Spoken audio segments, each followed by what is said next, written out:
and welcome to Downunder, a YouTube channel dedicated to non-binary and trans people in Australia. So my name is Taylor and I identify as a non-binary person. I was born a female, but I present as trans masculine. And my pronouns are they, them, theirs. I've never really felt comfortable identifying as a female, and it wasn't until recently that I discovered non-binary as a term for gender expression. But I never felt like I was a trans man, so yeah, that's me. Cool. I'm Erica. I'm a trans woman. I've been on female hormones for 2 years, or 2.5 years now. My pronouns are she, her and hers. So I'm very much going with the gender binary here. I felt that I should have been female from the age of about 5. So it's been a long journey to getting around to actually living as a woman full time, but it's awesome. Yeah, you're like 30 now, so it's a pretty long... Yes, let's go with I'm 30. So, why are we doing this channel? So originally I have been, well, I mean I still am an avid YouTube viewer, and I was able to find some really good resources out there with other non-binary and trans folk from other countries in the world. Any that you want to shout out to? Can't think of any offhand. Sorry, I just sprung that on you. Okay. I do, but I don't remember their full... I mean, like, there's Ash Hardell, which most people, if you are non-binary, probably know of. And then there's Chandler Wilson, and also Chris Rhodes, who's actually a trans man.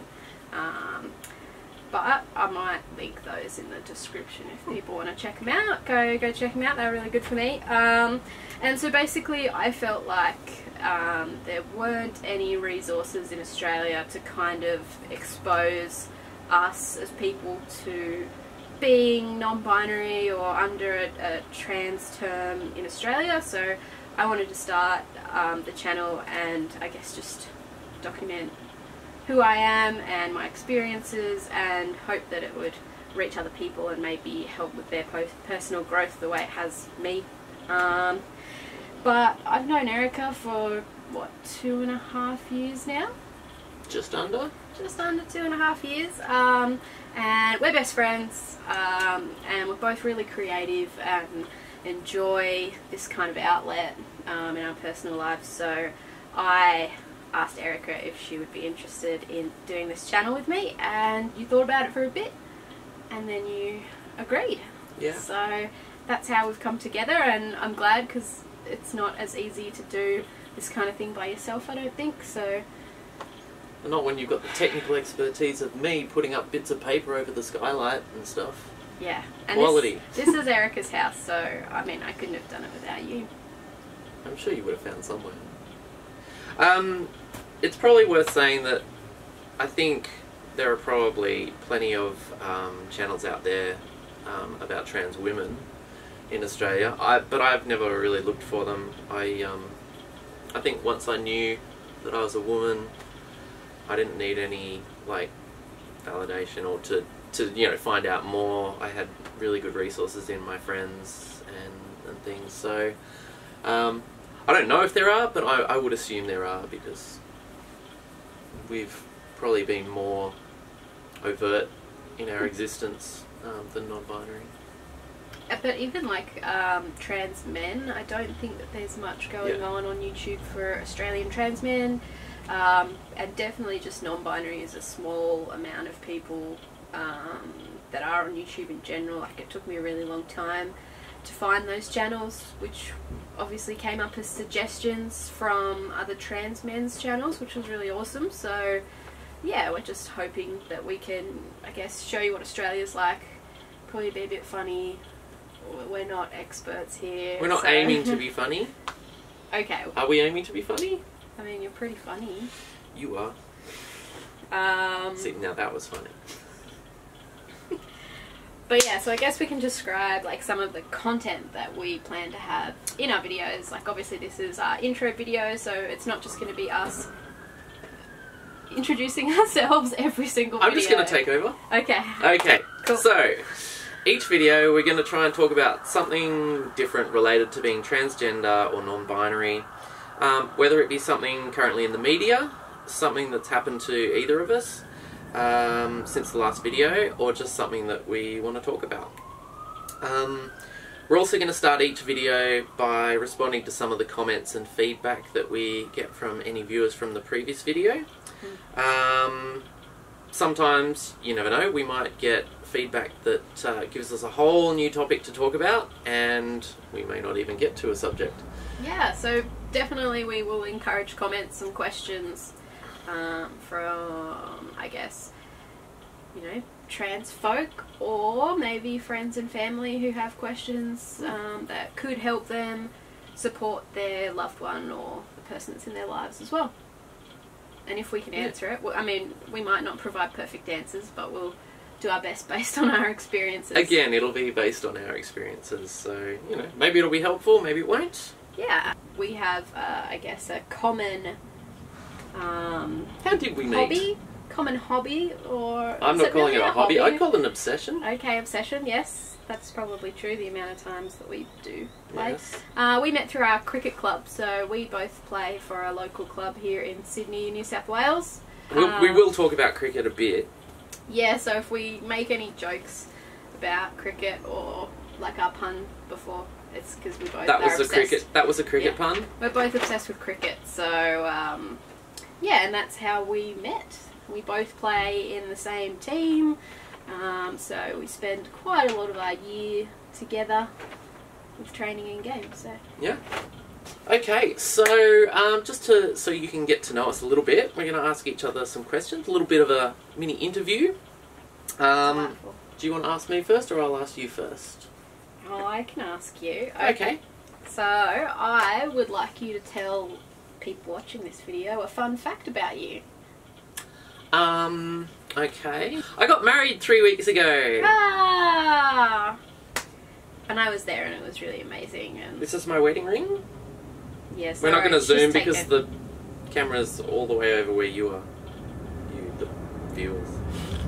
I made this, and my Anna, who is my wife, she made her ring as well, with a bit of help from a jeweler friend of ours.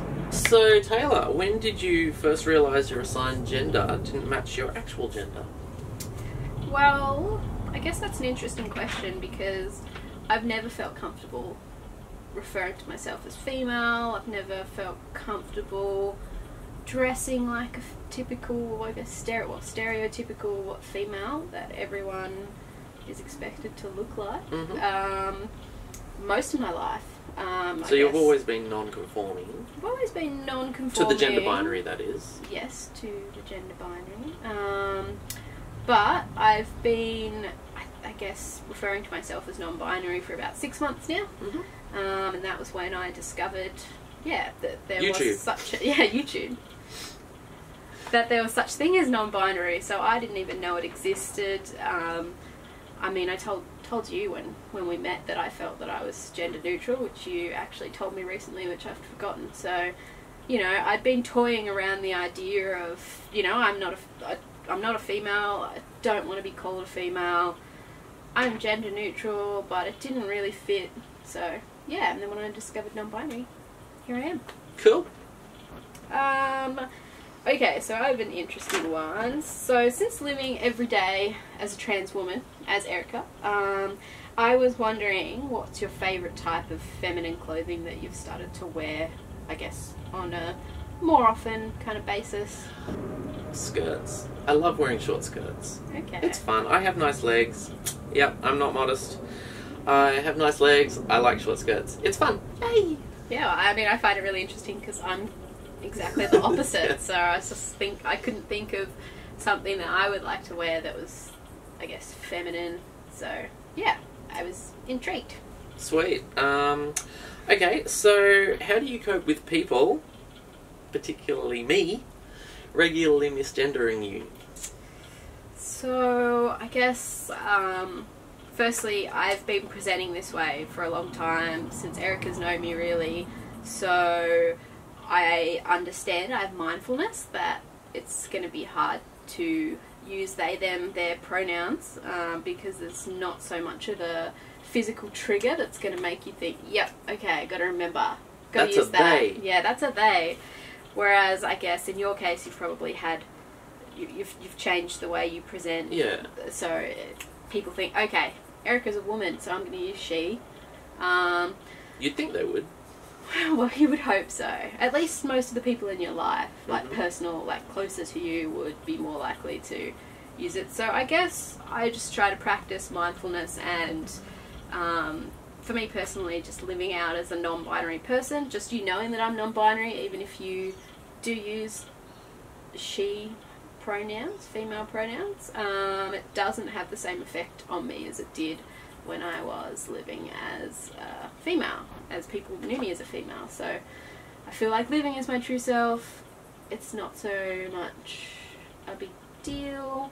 I do not like conflict though, so I do find it hard to correct people, but in this case I kind of just make it as a joke with you and just make fun of you. So, yeah, and then I slap myself in the head and go, sorry. Yeah. Actually my wife is much better than me at remembering, and she corrects me all the time when we're talking about Taylor when she's not there. See? You didn't even do that on purpose. No, I didn't. I'm sorry. No, it's so seriously. Yes, when they're not around is what I meant to say. Next question that I have for you is, I guess I kind of struggled to word this in a way that wasn't offensive, I guess, or triggering for you, but how do you deal with transgender hate speech in public, or people purposely, I guess, mistreating you for who you are in public? Yeah. I'm also very non-confrontational. Yeah. I'm happy, if it's hate speech, I get really angry about it, I internalise it, bury it deep down, and then after a few months, if I'm a bit down, then it'll all come out and I'll have like a massive night of just bawling my eyes out. But you are likely to confront someone in public that you don't know. If it's hate speech, then I'm probably a little scared. Yeah. Because if someone feels that strongly, like I'm not a aggressive, strong person, like I'll get beaten up. And I don't like getting beaten up. I've had that done a few times. Not because I was trans.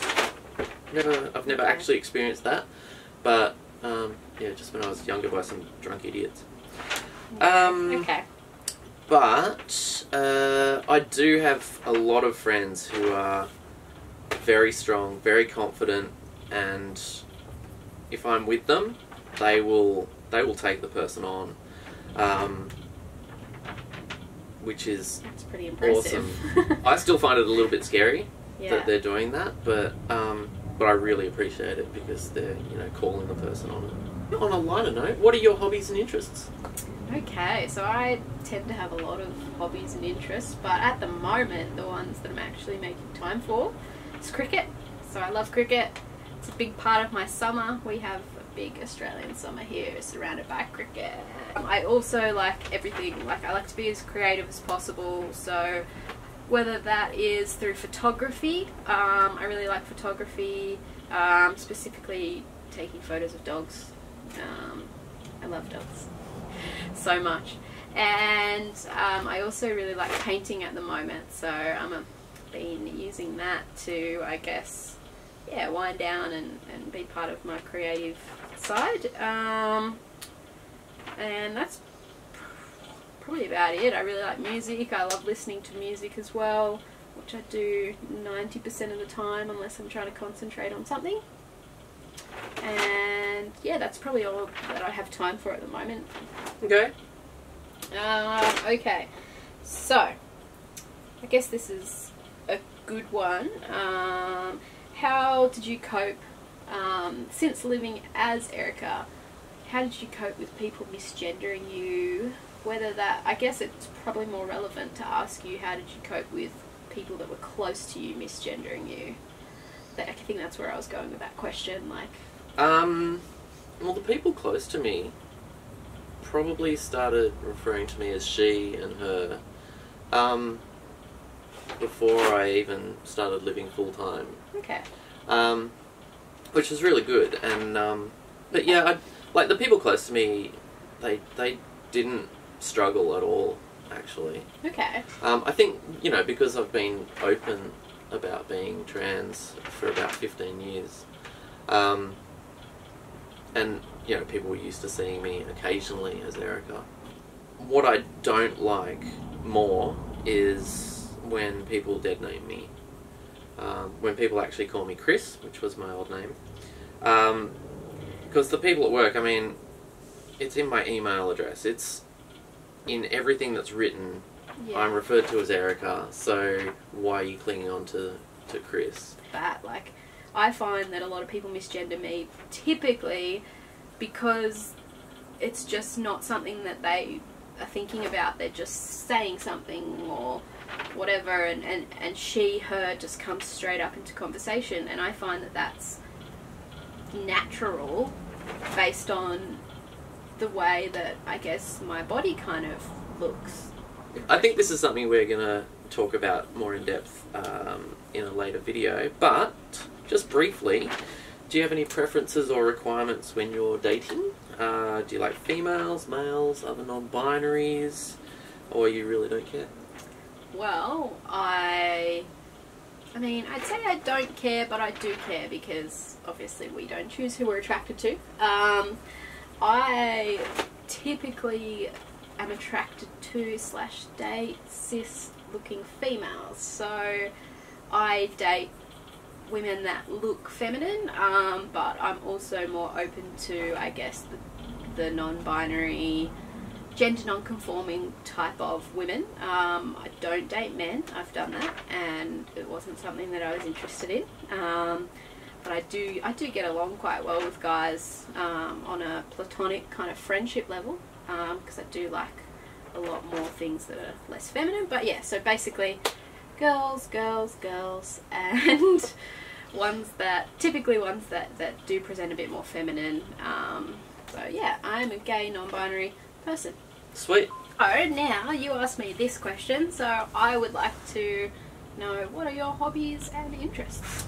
Well, I love cricket. I like playing cricket. I'm not that into watching cricket.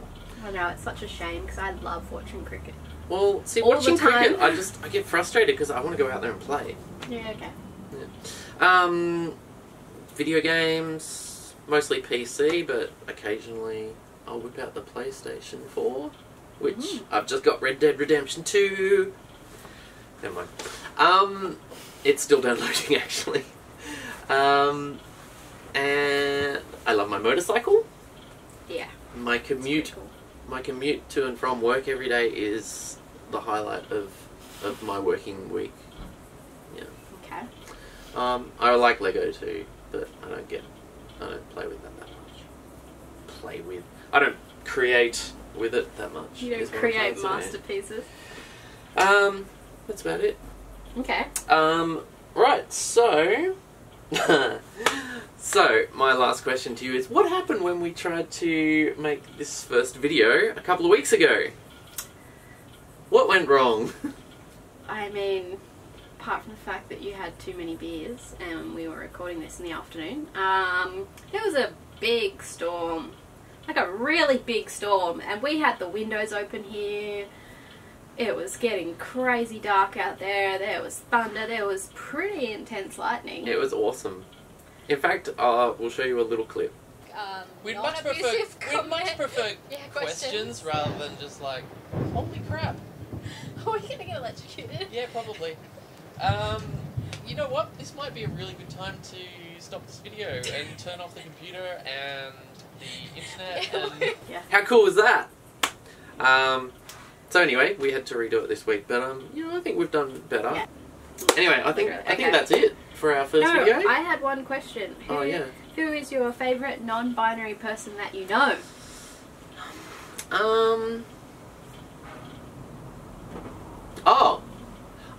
It's Taylor. Yes. I guess we will now conclude this video with, if you're interested in seeing what other kind of topics that we cover, you could subscribe, or say in a couple of weeks you could just search us again on YouTube and see if anything else comes up. Yeah. Since, you know, We're not subscription whores. No pressure, but we are hoping that we get, I guess, the right kind of audience that are interested in finding more out about us and transgender people down under. Yeah. Oh, and let us know how we went. This is our first video of any kind ever. Yeah. So, you know, a little bit of feedback would be great. And I feel like, yeah, some of the people that I watch have really awesome videos, like Ash Hardell, so we're never going to be anything like that, unfortunately, but yeah, they do really good videos. Cool. Okay. Okay. Thanks for watching. Bye.